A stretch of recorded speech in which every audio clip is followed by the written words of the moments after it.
see one, I hope.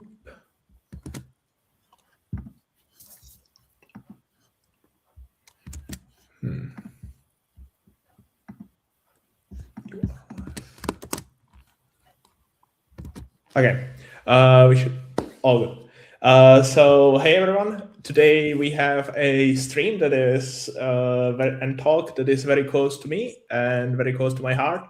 And you might have noticed that recently there has been a lot of drama on Twitter about like Google winning, TPUs winning, and all that stuff.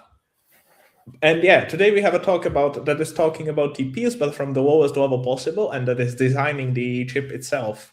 The talk is from William, which is a really talented guy from UOTRO.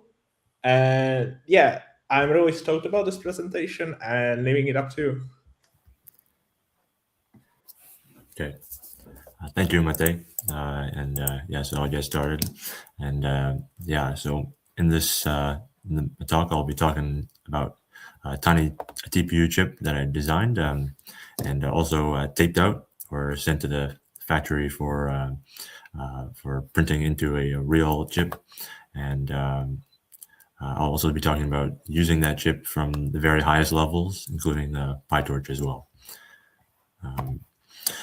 So I guess about my background. I'm a third-year computer engineering undergrad at UWaterloo, and I'm interested in all kinds of things, including chip design and machine learning at all levels of the stack. And yeah, you can find me on LinkedIn or GitHub, and also email me as well. And then, so about like earlier this year, in one course project, we had a project where we could propose any idea that would be used to design an ASIC, an application-specific integrated circuit, and then the university would pay the fees to send it to a factory to fabricate it. And I had two versions. So the first version was developed during the course, and it has been sent to the factory to get taped out. And the second version has some new features, like a more complex design, floating point arithmetic, as the first one only did computation on integer numbers.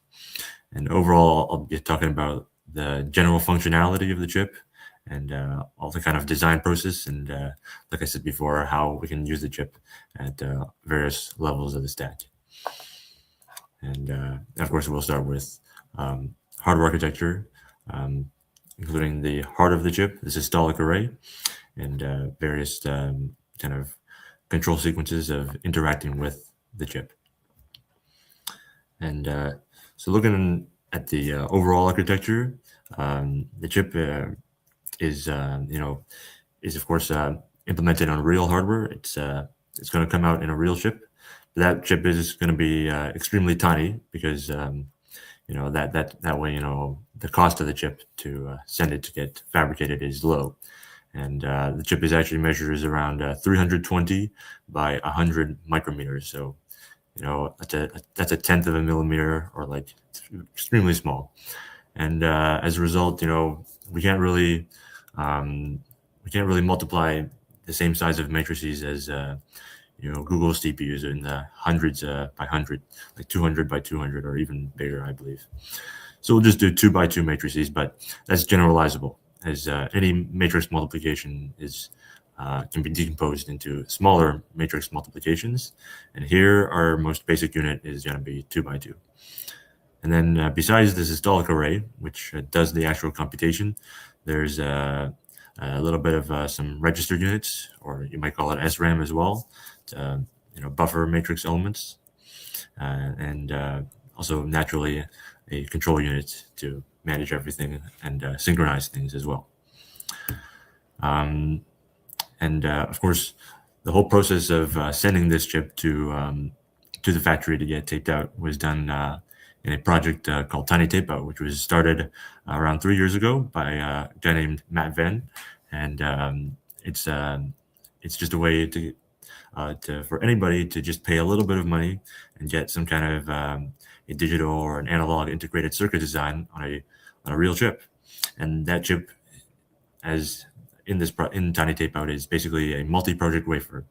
So of course, a wafer is composed of many dies with identical designs, and TinyTPU they cut that up into multiple designs. So a single die is quite expensive, but if you have many little dies, many little tiles on the die, really, then each is low cost, and just an average person can send something to get fabricated.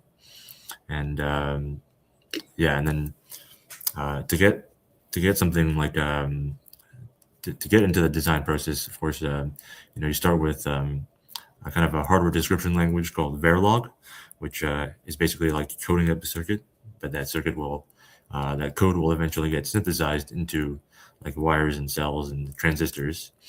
And overall, I guess the semantics of Verilog can be described at a high level as just being, combinational or sequential logic, or in other words, just synchronous or asynchronous digital logic. And when you commit that to a GitHub repository that's essentially forked from the TinyTPU template, and every time you commit, you'll run their GitHub action. And inside the GitHub action, there are CAD tools, which are open source. One of them is called the Open Road, that will take the Verilog hardware description language, which I think is generally called RTL, Register Transfer Level Design, and it will kind of lay that out onto the chip surface, and then the output of that will be a file called GDS2, which is sent to the chip factory.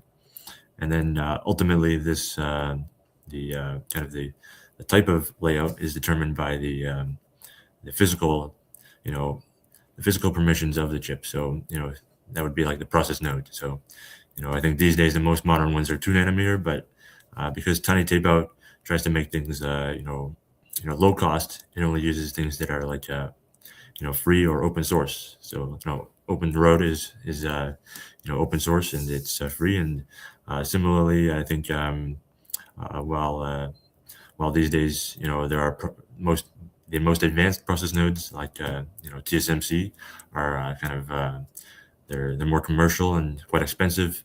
The older ones like Sky 130, which is actually 130 nanometers, is cheaper, and naturally because it's not as advanced. And then once the chip is taped out, it some people can buy their designs, and this design is basically the die with everybody's designs, everybody's chips on a single die mounted onto a PCB, which is connected to a Raspberry Pi that can be plugged into your computer. And then I guess now I'll just continue with the hardware design. So as I mentioned before, the systolic array is kind of the main kind of hardware unit that conducts the matrix multiplication. And I mean, there are many implementations of a systolic array, and I believe even Google's website will show how their TPU systolic array works. But mine is a little bit different because of these kinds of extreme area constraints, since the chip is so tiny. I guess for one, we have a PE, a processing element, which takes 2 numbers, multiplies them, and then for my design, it'll accumulate the product locally rather than sending it to the next PE. So in that way, each PE takes only 8-bit precision numbers, because this TPU already has been narrowed down to only handle 8-bit numbers. So when I accumulate locally, each PE will only handle 8-bit numbers. And then besides doing the multiply add, it will also pass its inputs to its adjacent PEs. So in this example, we have a walkthrough for each clock cycle of a matrix multiplication between a weight matrix and an input matrix, W and X. And both are 2 by 2, and the numbers beside them are just their row and column indices. So for example, W10 is the bottom left element of the matrix. And the feeding into the systolic array is, of course, in the classic skewed pattern. And they start out this way, with the top left PE receiving the top left elements of the matrix. And then in the next cycle, W00 will be multiplied by X00 in this PE, and then accumulated locally. And then all the W values will move to the right, and all the X values will move to the bottom. which we'll see right here. As you see, like the product is accumulated locally, W is moved to the right, the X is moved to the bottom, and that will continue to the next one, where X10, and W11 will be multiplied into this bottom left PE, and X11 and W01 will be multiplied into the top, and so on and so forth. And then at last we have all the products and sums in their respective PEs. And of course, to get this matrix multiplication out, each of these PEs accumulators will be connected to the output in a way. And of course, these products can also be verified with the example to the left. So now we'll zoom back out to the overall chip architecture. So Tiny Tape Out, they have a restriction where you can buy or you can use any number of tiles, and a single tile is 100 by 160 micrometers. And this design used two of them, so 320 by 100 micrometers.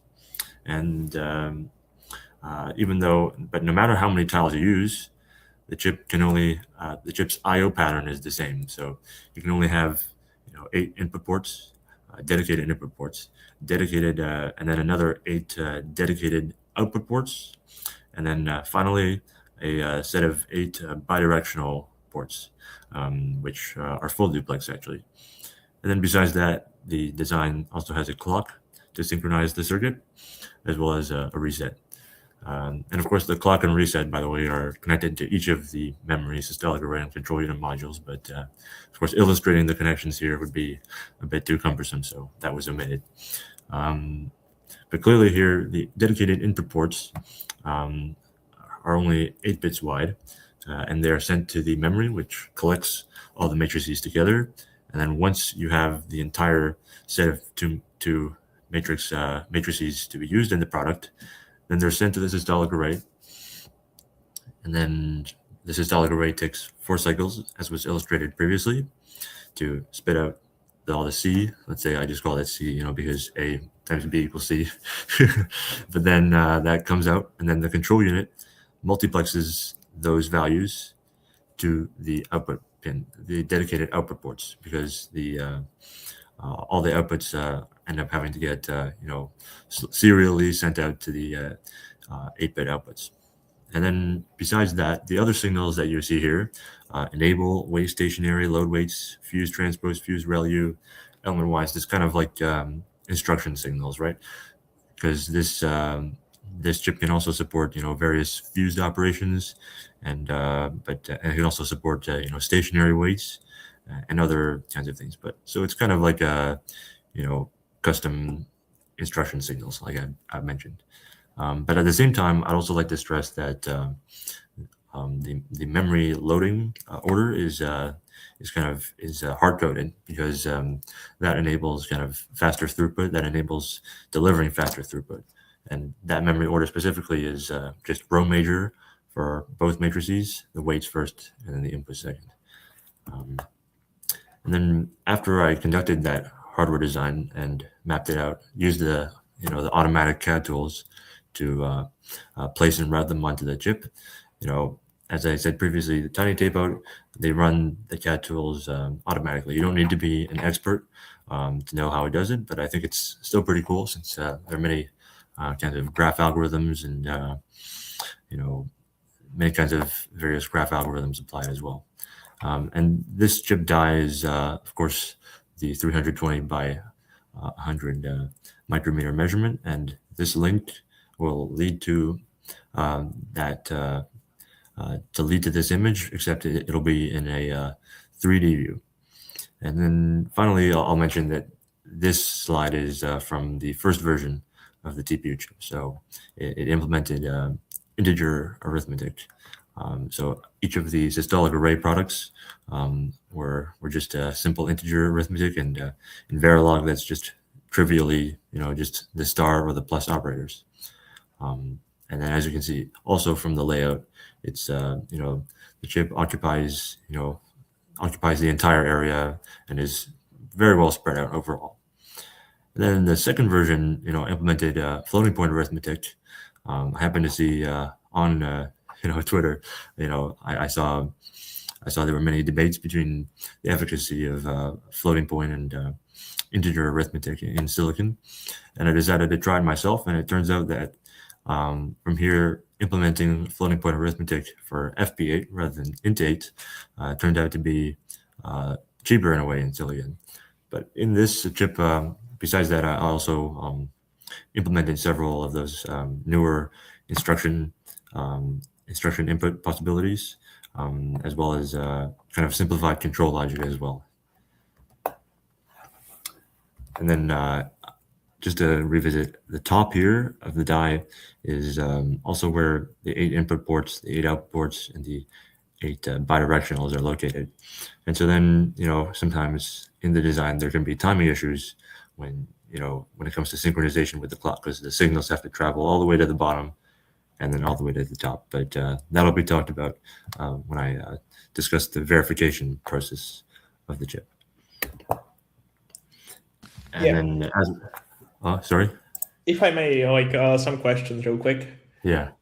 So I was wondering, you were saying that, or on the diagram on the slide before, there were 2 wires for a row and fuse transpose. Yeah. So the transpose is just basically in the systolic array, it transposes how would it work actually? Yeah. So, it transposes the second matrix. So let's say it's like you have a matrix A times a matrix B. It's just a AB transpose. And then I'll actually just illustrate back here. So in this W times X, the fuse transpose would be WX transpose, and the ordering pattern would be kind of shifted here, and specifically around the X10 and X01, it would be flipped in that case. So, I see. Yeah. So it just switches the data loading of the second matrix. Exactly. Yeah. Pretty simple overall. Yeah. Thank you. And also, I do remember that so I think Google TPUs are 128 by 128. So what would be the challenges on adding bigger systolic arrays, right? I suppose you would have to add more loading and so on, but the details, I guess. Yeah, definitely. Yeah, generally a lot more loading logic, and then I think the area here, just a 2x2 already takes the entirety of the area, which is crazy. But I can imagine with theirs. Yeah. Yeah. Thank you. Yeah. Okay. Yeah, but yeah, like I showed before, the TinyTPU chip only supports an 8-bit input and an 8-bit output per cycle. And for now, well, at least at first, in my first few iterations of the TPU, I didn't really use the bidirectionals because kind of coordinating that was tougher when it comes to my optimization of the throughput. But as was also seen from the systolic array loading pattern, delivering maximum throughput, or making the systolic array do meaningful work every cycle would need you to feed it 4 numbers every cycle. 2 from the top and 2 from the side, and all that's 32 bits, and that cannot fit in just 1 8-bit input and 1 8-bit output. So I had to kind of overlap some of the things and try to make sure that all the input output ports were used in all cycles. And I guess that's to show that I have to go to the next slide, where I basically did a kind of a streaming pattern. So, in the first 8 cycles of using the TPU, you have to have 2 2x2 matrices, and 1 element is loaded per cycle into the 8-bit input ports. So that's 8 numbers loaded in 8 cycles. However, starting the systolic computation is actually done before the loading is finished, and that's because from the systolic array loading pattern, the first cycle only needed W00 and X00. So by the time you're at cycle 6, you already have them, and you already have the data to get started. So you just get started, and then cycle 6 is also not too early either, because otherwise you don't have enough data. And then starting it early also helps with the fact that by the time you're finished loading, you can already start collecting outputs. You don't have to wait any number of cycles. And then the design of the TPU is also such that the outputs of the output matrices, which is also a 2x2 matrix, is 16-bit numbers for the sake of numerical precision and, frankly, numerical stability. So with only an 8-bit output port every cycle, but 4 16-bit values, I output half a number per cycle. So that takes 8 cycles. And then that takes another 8 cycles, but I found out that it's pretty cool that it takes 8 output cycles and 8 input cycles. So in those 8 output cycles, I might as well also use the input ports to load the next inputs and weights. And then after that 8 cycle bit, the same thing continues. Before I'm finished loading the next inputs and weights, I start running the systolic array again, and then it can repeat and repeat and repeat. That made like full use of the input and output ports, which I guess I just called streaming, because the inputs and outputs are continuously running things. And I guess to then measure the throughput of this chip with this scheme, I guess I start off, each PE processing element does just multiply, add, accumulate, which is 2 floating point operations, a multiply and an add. And I guess adding with 0 also counts. And then that makes one matrix multiplication 16 flops, which is done, once every 8 cycles. Of course, we're assuming that the first 8 were amortized. And then on average, that's 2 flops per cycle, or on average 1 mat per cycle. And then with the clock rate being 50 megahertz, the throughput in flops will be 100 megaflops, or in other words, 0.1 gigaflops. But yeah.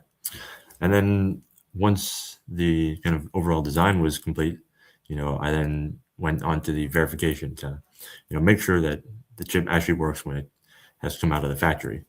Otherwise, I'm screwed. I have to throw it away. And in the course setup of that project course from which this whole thing originated, we were told to do a static timing analysis, which is basically where due to the physical layout of the chip, each logical gate or flip flops may have delays, and of course, I should say that. All the sequential elements contain, multiple flip-flops, and a single flip-flop is just, kind of a data storage element for 1 bit, which has, an input, clock, and an output. And the output matches with the input at each clock cycle. And of course, with all these synchronization patterns, signals will have to propagate between flip-flops. But if the path between flip-flops is too long, then it won't get there in time. In fact, if it gets there so late that it misses the time that signals have to be stable before the clock edge, then we may have metastability, which is where signals start to start jumping and start becoming noisy. And then similarly, if the circuit overall is too fast, then it'll violate hold time violations, which is kind of the constraint where, after the clock edge, the output signal has to remain stable for a tiny amount of time. And of course, this table here on the slide was given to me by the static timing analysis that was run automatically inside the TinyTPU workflow. And it contains, various timing select analysis across various conditions of the circuit, and it also, it can be seen here that there are some things called slew violations, which is where it's related to capacitance inside the circuit, where if there's too much capacitance, then the signal can't rise or can't change fast enough, and which can cause some integrity issues. But here, there are only a few slew violations at around 100 degrees Celsius, so I don't really need to worry. But yeah, besides static time analysis, Well, of course, this table looks perfect. Sometimes, because the Verilog hardware design is not. Sometimes there are some issues with that. Sometimes the TinyTPU flow doesn't output a perfect, doesn't lay out a perfect circuit. So sometimes, you will see some violations, and as a result, the hardware design would have to get fixed. And here, this is the result of having done some fixes to the hold violations. And then after I did some static time analysis, I also noticed that TinyTPU's workflow also didn't give a perfectly manufacturable chip. Like there were violations to manufacturability checks, specifically like antenna violations, which is a kind of a phenomenon that occurs in the etching process, where sometimes the circuit can have a wire that's too long, and that kind of acts as an antenna, and that picks up too much signals, that picks up too much capacitance, and can cause electrical discharge. So, it didn't. I had to fix that with some other kind of adjustments to the flow as well. And then besides these checks, there was probably the most obvious, which is just functional tests. Make sure that the input-output behavior is as expected, and that was done with a library that's pretty common. It's called CocoaTB, which is kind of just TB means test bench, and it's a Python-based library for these kinds of digital designs, and it compiles the Verilog with makefile, or some people use Bazel with the Python files, and then kind of sets up this kind of thing where the Verilog is compiled into bytecode, and it runs in a simulator, which contains a Verilog procedural interface, or VPI. And then within that kind of simulator, there's a Python interpreter that will run. And within CocoaTB files, like all tests are done asynchronously, and they're decorated with, they have a CocoaTB based, library specific decorator to the test functions. And each test interacts with a design under test, device under test, or DUT. And then kind of it will manipulate the DUT's pins, and each time it also clock the circuit too. And the Python file will, occasionally have to wait for clock edges, and that is done by using coroutines, which basically allow the Verilog simulator to run through the logic, and then during that time, the Python coroutine is paused, and then when the simulator completes, it'll resume the coroutine, and that's kind of how it cycles through. But using that, I could write functional tests. And then some also would use, sometimes I'd also use a library called PyUVM, which is just a kind of a Python wrapper over this entire library to implement some more reusable tests. But that's not really an official library, to be honest. But yeah, that's kind of that's the gist of functional testing. And now I'll talk about floating point arithmetic, because the most basic version of the chip is just integer arithmetic, and then floating point arithmetic is more complex, but it's also becoming popular, and I believe the real TPU uses floating point as well. Yeah, there have been a few questions in the chat. Like, if you want to answer those, I can move them on the screen. So first of them was like, what type of cost are we talking about to tape your own? How many units do you need, and so on and so forth? Like, I guess, yeah. Oh yeah, so yeah, of course these are ordered in units of tiles are just 100 by 160 micrometers, and the cost for a single one of those is $50. But however, to receive a silicon die with everybody's designs that you can test yourself, that comes on the order of a few hundred, maybe 200 euros, I think. So I actually decided not to buy that myself, but I believe the university paid for that. So we had 2 tiles, so that's $100 just to get it sent to the factory and just to get it actually manufactured. And then to be able to receive the die myself, I and to test it myself. The university pays for a single one, for everybody in the class. But yeah, I personally decided not to pay for one. Yeah. Yeah, and there was one more question. So if input and output width are hard bottlenecks, doesn't then mean anything in between is fair game, including sparse operations. And they have also did a clarification. Is what they mean is a sparse operation can operate on a much larger data type than there are active logical graphs to operate on it. The active logic is what's implemented on hardware.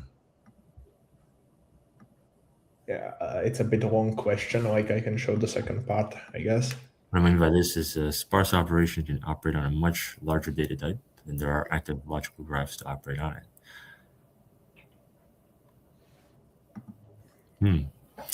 I mean, sparse operation. Yeah, I haven't looked much into sparse operations. I am aware of sparse systolic arrays or sparse PEs, but I mean,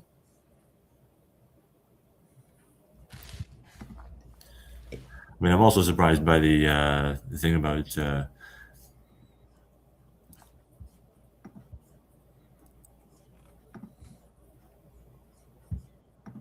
mean, I'm unsure how we would be able to operate on a much larger data type with sparse operations, though. Might have to.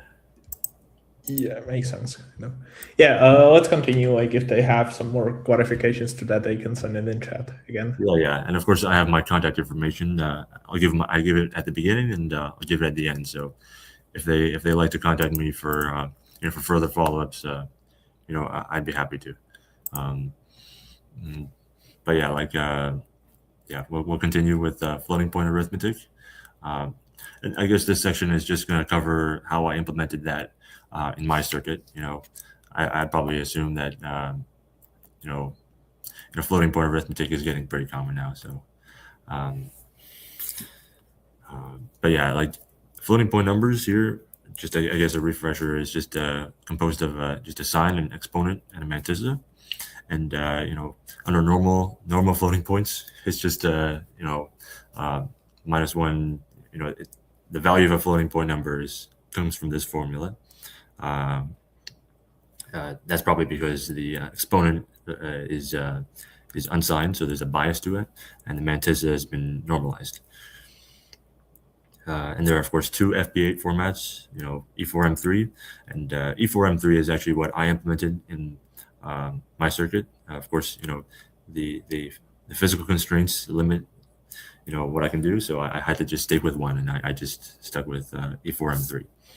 And I guess also when it comes to physical constraints, the normal way to implement, multiply, add, accumulate in floating point would have been to, just do a floating point multiplication and then the floating point addition. And as I mentioned before, all my outputs are 16 bits. And the floating point format for that I chose was BF16, because I think for ML it's more preferred these days, BF16. But in between FP8 and BF16, it's into an integer. So, the FP8s are multiplied into an integer, and then at the end, the integer is converted into BF16. And that integer multiplication, it just occurs with just a simple multiplication of the mantissas, which is, actually it's just a 3-bit integer. So that operation alone is much cheaper than 8-bit integer multiplications. And then there's naturally, the exponent of the floating point product is the sum minus the bias, and together those come together into the fixed point integer. And of course, this shifting scheme comes from the normalization. It kind of undoes the normalization of the floating point numbers and keeps both values in the sum to the same scale. And then after we have an integer, which I chose to be I chose to accumulate into 18, which offers more precision. But I believe the exact choice was probably given to me by AI, frankly.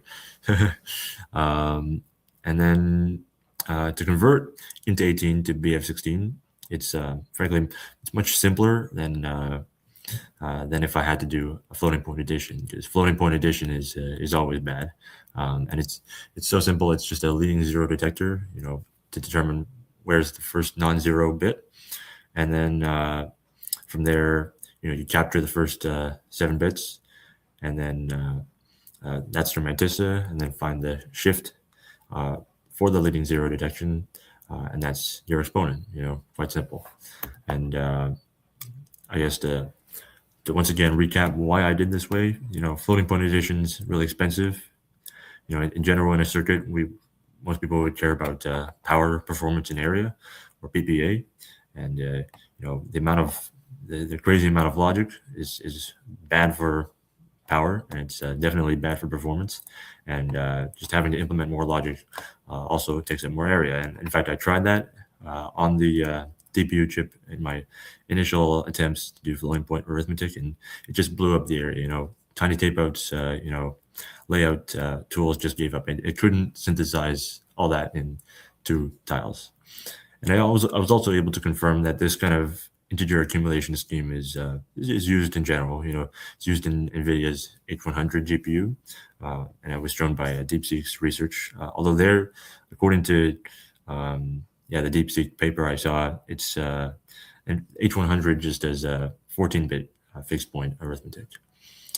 And I guess the reason why it's still accurate is, of course, the floating point product is pretty standard, and the addition is pretty standard too, and the int 18 to BF16 logic is also really simple as well.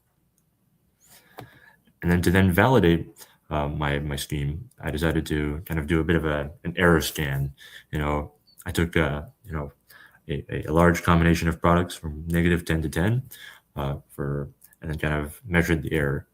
And then the plot on the left here is just log 10 of absolute error, which was recommended to me by once again by a large language model. But I think there are some pretty interesting results. As near 0, naturally the absolute error between the products is low, and then it kind of fans out in a really interesting pattern. And then even on the corners, there are still some dots, near the 5 or near the integers where there's low error and other things. But on the right, there's a relative error, which I believed was a better measurement, and that kind of also shows some interesting results. Near the 0, it's probably that 20+% error is probably because I had to do some, a version of division by 0. But besides that, everything else seems to be, 5 to 10% or even less, which is, I think, overall really good, and I think confirms the validity of the floating point scheme.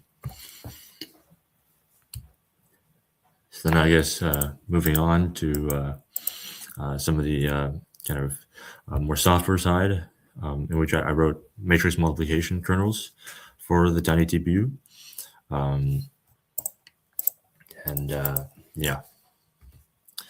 So as was mentioned before, I implemented fused operations, specifically, ReLU activation, which is just a really simple comparison in hardware. It's just the maximum between the product and 0, and that's then element wise. And same for fused transpose, also really simple in silicon. And for both of those, it's just a change in the manipulation of the input ports, the circuit, and the bidirectional pins, and it doesn't take any extra time at all, which I found convenient. And in fact, the fused transpose becomes super convenient later for the use of PyTorch, which I'll show later. But yeah, as I said before as well, while the circuit only implements 2x2 matrix multiplication, it's generalizable, right? And that's done by a simple illustration here. A big matrix multiplication is a multiplication of smaller matrices. And then from this, I was able to also continue to implement the streaming pattern to deliver full 100 megaflop throughput. And that turned out to be pretty smooth as well. And on top of this, another thing which I noticed while writing matrix multiplication is that the kernel could also generalize the fused transpose. So, I can also write, for any big matrix, A, B transpose, and use the 2x2's fused transpose without any errors. But that, of course, the overall, arrangement of the tiles has to be, changed a little bit. And that's about it. It's pretty simple. But ReLU wasn't generalizable because it's a nonlinear operation. Yeah, so it was pretty fun doing that. And I even did a little bit of a roofline analysis to show kind of the throughput behavior because, for odd numbered, because it's tiled in 2x2, for odd numbered dimensions, I padded it with 0.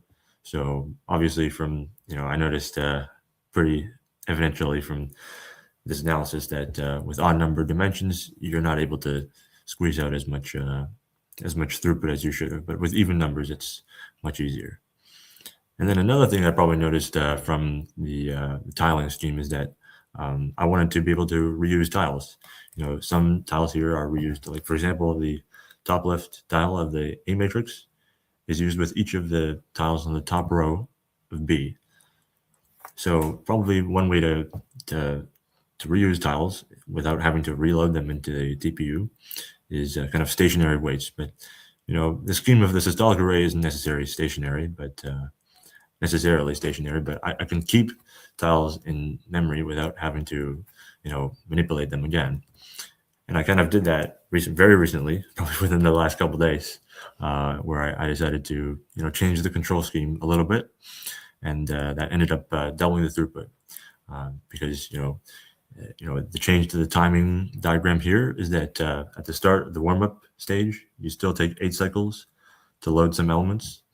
And then afterwards, because the weights, at least the first matrix in the product, which is what I set, just stays in memory. You can then, change the second matrix however you like. And that only takes 4 cycles of input.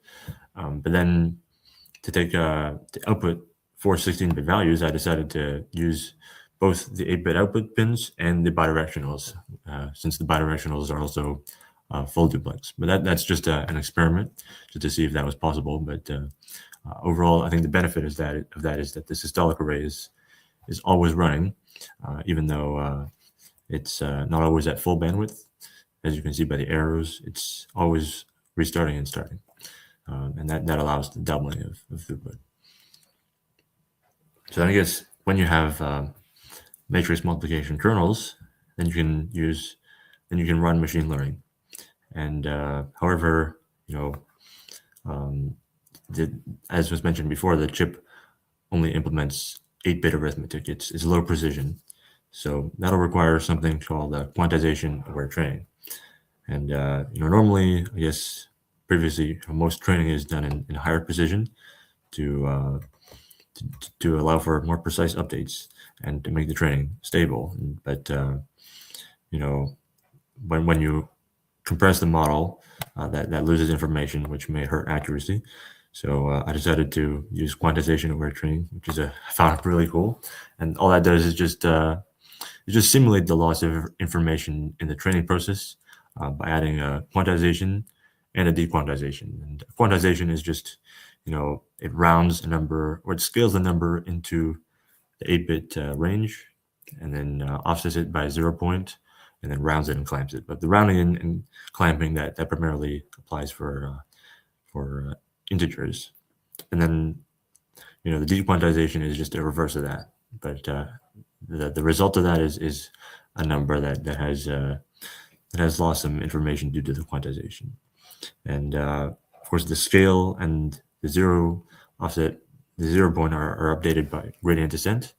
But luckily, this all these complex schemes I didn't have to implement. I used the PyTorch to export scheme inside Torch.io.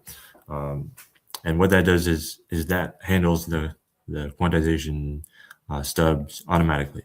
You know, it I basically it automates everything, and then it makes things super easy. And I'll just show a code example briefly.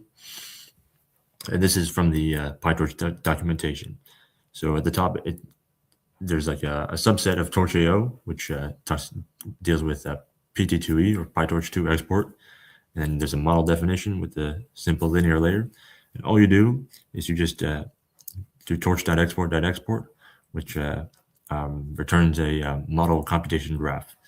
And then once you apply the PyTorch 2 export quantization over a training scheme, that just inserts all the quant and dequants nodes into the graph automatically. You don't have to handle anything. It's all based on the structure of the graph. And when it comes to the quantization type, that's set by a quantization backend, which here is just a XNN pack, which provides a lot of low precision inference schemes, and especially here XNN pack quantizer was used because it supports intake quantization. And that's the gist of it. And then once there's a bit of a training loop, then you just convert PT2E, and that gets you an 8-bit model. And then, of course, once you have a quantized model, running it is also a bit of a trick too for me, because before my first iteration, I had a quantization aware training PyTorch model trained up, but then to run that, my first iteration was just calling the matmul kernel directly on each layer, which is, it's really cumbersome, and it doesn't feel natural at all.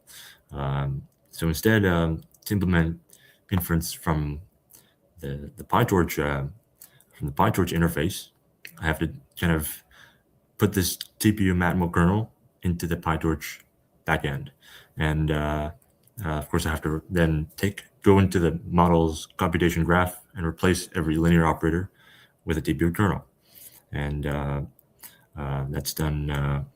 Of course, I did that actually in the backend of torch.compile with torch dynamo, and then in terms of wrapping in the chip kernel, I found out that torch dynamo, when it traverses the graph, it can only handle operators it recognizes. So I had to create a custom PyTorch operation that wraps over this chip kernel, and then kind of fuse it into the model's graph.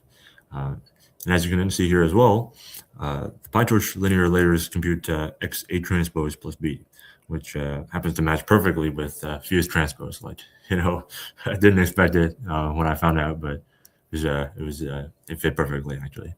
And then to show you the results of the work, here's kind of a visual of the model graph before I ran torch.compile.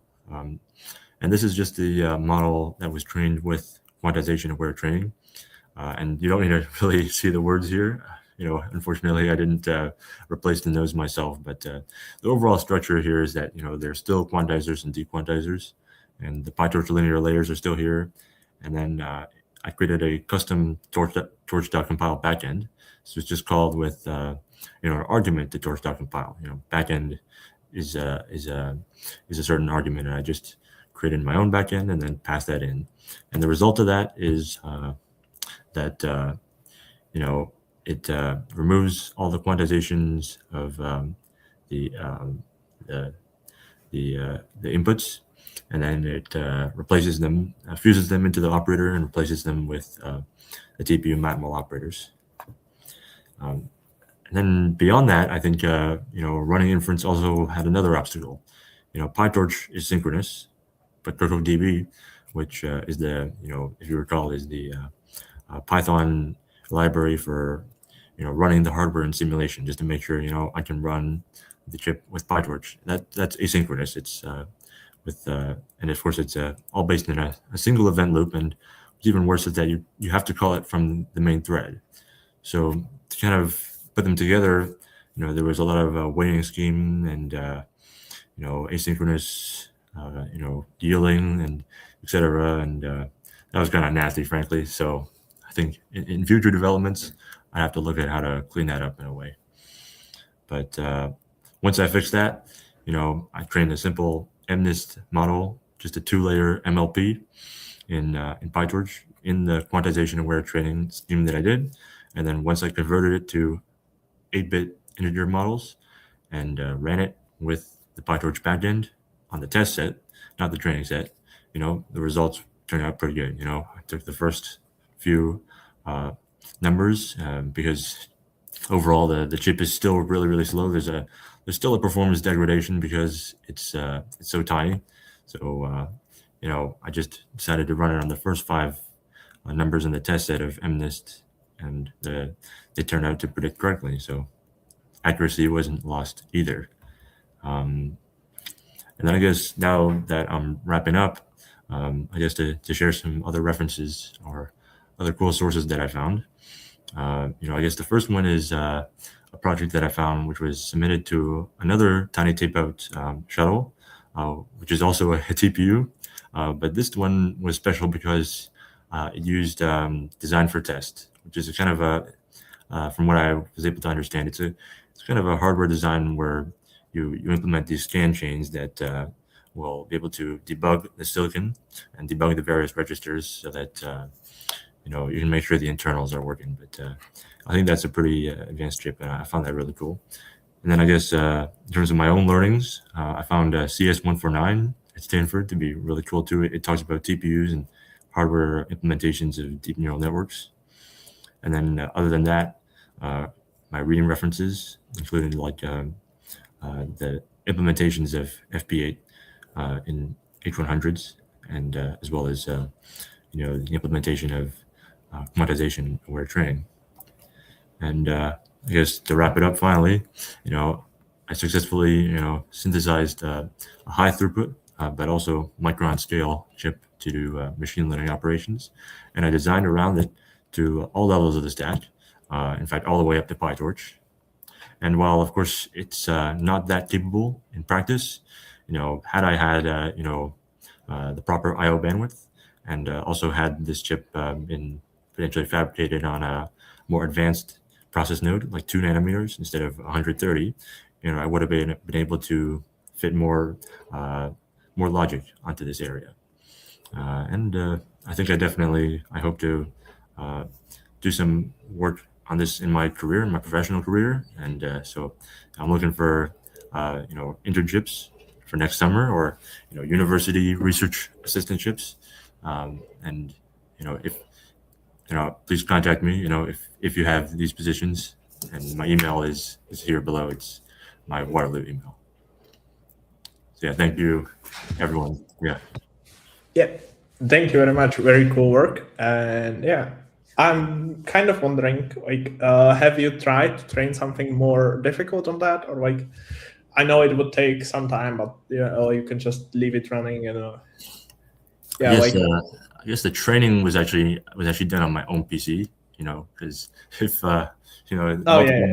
multiplying huge matrices would take a very sorry, the inference, inference. I haven't tried anything specifically more advanced. I mean, probably Cyphar 10 is probably just as simple, really. But I think going deeper would be trickier. I assume. Yeah, I could leave it running, like you said. Yeah, for sure. I usually do that. Yeah.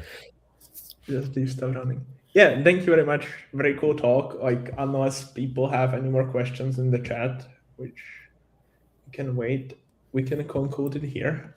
Really happy to have a talk on more hardware design perspective here on GPU Mode. Yeah, thank you very much. I really enjoyed it. I think, I'm humbled to have received this opportunity. Yeah, thank you so much, Matej. Thank you very much as well. And yeah, so since no questions, I'm going to end the stream, and yeah, see you around.